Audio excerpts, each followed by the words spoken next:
Welcome, नमस्कार। आप सभी का स्वागत है आरएम साइंस एकेडमी में। आज की हमारी जनरल साइंस की क्लास किसके लिए है? सभी परीक्षाओं के लिए। देखिए, आप किसी भी स्टेट पीसीएस को दे रहे हैं, रेलवे की दे रहे हैं, राजस्थान की दे रहे हैं, सीईटी जो आने वाली बहुत बड़ी परीक्षा है उसकी तैयारी कर रहे हैं, तो देखिए जनरल साइंस के लिए एक क्लास है हमारी। नाम है क्लास का जैविक वर्गीकरण क्या है। देखिए जैविक वर्गीकरण क्या है, इसमें क्या है, सभी जीवों को, पादप को, हमारे आसपास के जीवाणु, विषाणु कौन से वर्ग में आते हैं, है ना, हमको पता ही नहीं है किस वर्ग में आते हैं। देखिए किन किन वर्गों में कौन कौन से पादप आते हैं और जीव जंतु आते हैं। जैसे देखिए मक्खी, मच्छर, है ना, हाथी, शेर, कोई भी पेड़ है, झाड़ियां हैं, सभी प्रकार के। चलिए समझते हैं। सबसे पहले जैविक वर्गीकरण को समझने के लिए हमें पता होना चाहिए कि जीव कितने प्रकार के होते हैं। पहली बात क्या है, सबसे पहले जैविक वर्गीकरण किसने दिया था साथियों? एक वैज्ञानिक है और आप सभी जानते हैं, नाम है अरस्तु। कौन है? अरस्तु। अरस्तु वैज्ञानिक ने कहा था कि जीव जो होते हैं दो प्रकार से इनको बांटा गया, एक है पादप और एक है जंतु। ठीक है सर। अब पादप और जंतु को कैसे बांटा? पादप को इन्होंने तीन भागों में बांटा। कौन कौन से? देखिए ये जो बांटा है आकार के आधार पर बांटा। एक तो थे शाख, झाड़ी और वृक्ष। आए को समझ में? पादप को अरस्तु भाई साहब ने बांटा तो शाख, झाड़ी, वृक्ष के रूप में बांटा। शाख क्या? जो जमीनी पौधे थे, छोटे वाले हर्ब्स जिनको बोलते हैं, जैसे पालक, धनिया, है ना, जो पत्तेदार होते हैं, छोटे छोटे हर्ब्स होते हैं वो। ठीक है। अगला बांटा है उन्होंने झाड़ी को, है ना। पादप तीन प्रकार से बांट पाए, हर्ब्स, झाड़ी और वृक्ष। झाड़ी वो जो 2-3 फीट की लंबाई वाली थी, जैसे गुलाब का फूल हो गया, है ना, कटीली झाड़ियां, ये सब। और वृक्ष में तो हमको पता ही है, जैसे नीम का पेड़ हो गया, बरगद का पेड़, आम का पेड़, सभी बड़े बड़े वृक्ष सभी आ गए। ठीक है साथियों, ये तो बांटा अरस्तु ने पादप को। और जंतु को कैसे बांटा? चलिए, जंतु को भी इन्होंने दो भागों में बांटा। एक का नाम रखा अनेमा, एक का नाम रखा एनेमा। ठीक है। अनेमा क्या सर? बिना आरबीसी वाले जंतु। चल,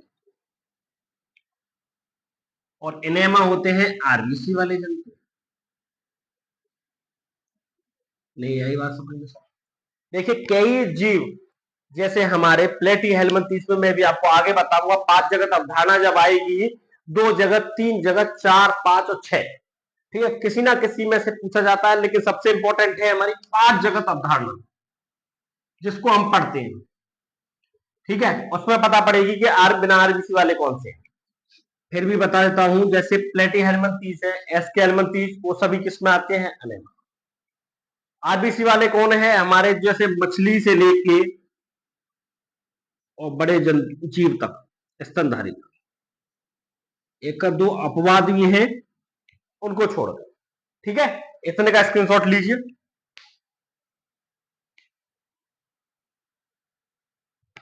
चलिए आगे समझते हैं दो जगत अवधारणा को।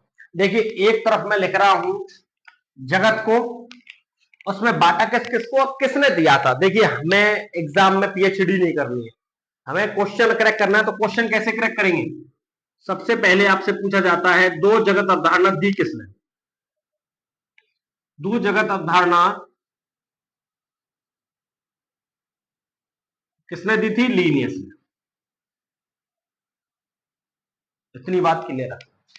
किसने दी थी? लीनियस ने। इसने किस किस को बांटा था? इसने बोला था कि एक पादप जगत होता है, एक जंतु जगत होता है। पादप और जंतु। ठीक है, इतनी बात समझ में आई। जिसको क्या कहा? प्लांटी और एनिमेलिया।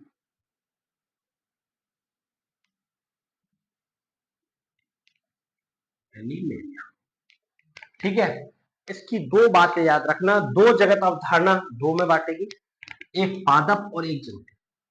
ठीक है, किसने दी थी? लीनियस। ठीक, एक आ गई फिर तीन जगत। देखिए ये ऑप्शन के लिए फेमस जरूरी है। तीन जगत किसने दी थी? हैकल ने। ठीक है, अब इसने कैसे दी? देखिए कोई भी चीज दी जाती है तो उसकी कमी को देखते हुए दी जाती है, इतनी बात समझ में। देखिए कोई भी चीज का आविष्कार होता है या खोज होती है तो जिसमें कोई कमी होगी ना तो उसको पूरा करने के लिए होती है। जैसे दो जगत इन्होंने बांटा तो ये पादप और जंतु बोला है। ये नहीं बता पाए कि एक कोशिकीय और बहुकोशिकीय जीव कौन कौन से हैं, कैसे बांटेंगे, या प्रोकैरियोटिक यूकैरियोटिक कैसे हैं, इनकी कोशिका व्यक्ति के आधार पर कैसे बांटेंगे, कोई कुछ नहीं बताया। इन्होंने साफ बोल दिया कि पादप है और जंतु। तो हैकल जी आए, हैकल जी ने बोला कि जगत सब दो नहीं तीन होने चाहिए, और तीन के नाम में फिर आपको बताऊंगा, एक प्रोटिस्टा भी होता है। इन भाई साहब ने बोला कि प्रोटिस्टा होता है, पादप होते हैं और जंतु होते हैं। इन्होंने अपनी क्या पेश की? अपना भी इन्होंने पेश कर दिया कि सर नहीं, प्रोटिस्टा होता है। चलिए, प्रोटिस्टा होता है। अब प्रोटिस्टा में कौन आए? एक कोशिकीय बहुकोशिकीय जितने भी जीवाणु, कवक, सहवाल, सभी असक्ता, जितने भी जीवाणु, कवक, सहवाल, काई वगैरह जितने भी थे सभी किस में ले लिए? प्रोटिस्टा में। ठीक है सर। अब भाई साहब ने जीवाणु एक कोशिकीय होते हैं, ठीक, कवक कुछ बहुकोशिकीय होते हैं, सहवाल, लाइकेन, जैसे लाइकेन जो होता है उसको डिफाइन नहीं कर पाए कि लाइकेन कवक और सहवाल से मिलकर बना होता है ना। माइक्रोप्लाज्मा किसी प्रकार की विशेषता नहीं है। अब अगला इन्होंने बताया कि चार जगत होते हैं। तो चार जगत कौन ने बताएंगे? कॉपलैंड नाम के वैज्ञानिक थे, इन्होंने अपनी पेश की, तीन नहीं हम चार बनाएंगे। तो चार कौन से बनाएंगे बता दीजिए। तो उन्होंने अपना जोड़ा एक मोनेरा को, मोनेरा, प्रोटिस्टा, पादप और जंतु। ठीक है, अब जी सर पादप और जंतु से तो कोई छेड़छाड़ नहीं कर रहा, तो इन्होंने ज्यादा विशेषता नहीं दिखाई। इन्होंने ये कह दिया कि जो जीवाणु होते हैं ना वो मोनेरा में आते हैं। हाँ जी, किसको क्लियर नहीं हो रहा है बताइए। देखिए कमेंट्स में आप बता सकते हैं। दो जगत दिया था लीनियस ने, बोला था पादप और जंतु। तीन जगत दिया हैकल ने, बोला जीवाणु, कवक, सहवाल, लाइकेन सब प्रोटिस्टा में। कॉपलैंड जी आए तो कॉपलैंड ने बोला कि नहीं, एक जगत और होगा, मेरा जगत होगा वो मोनेरा होगा, मोनेरा में जीवाणु को मैं रखूंगा। है ना, जीवाणु दो प्रकार के होते हैं, मैं आपको बता देता हूं। एक आर्की बैक्टीरिया होते हैं, एक यू बैक्टीरिया होते हैं। ठीक है, ज्यादा आएगा नहीं, पर लेकिन एनटीपीसी वाले मेरे साथी जो तैयारी कर रहे हैं उनके लिए बहुत पूछा जाता है मोनेरा में कौन सा। ठीक है, इन्होंने ज्यादा नहीं किया, जीवाणु को हटा दिया। अब भाई साहब अगले आएंगे पांच जगत अवधारणा देने के लिए। इनका नाम इंपॉर्टेंट है, नाम है R.H. विटेकर, 1969 थे। ठीक है, सबसे ज्यादा पूछे जाने वाला क्वेश्चन, पांच जगत अवधारणा किसने दी? R.H. विटेकर। और भाई साहब ने कौन सा दिया था? कवक दिया था। और बाकी ये चारों के चारों सेम थे, मोनेरा, प्रोटिस्टा, पादप और जंतु। आई बात समझ? पांच जगत किसने दिया था? R.H. विटेकर ने दिया। कौन सा था? कवक को।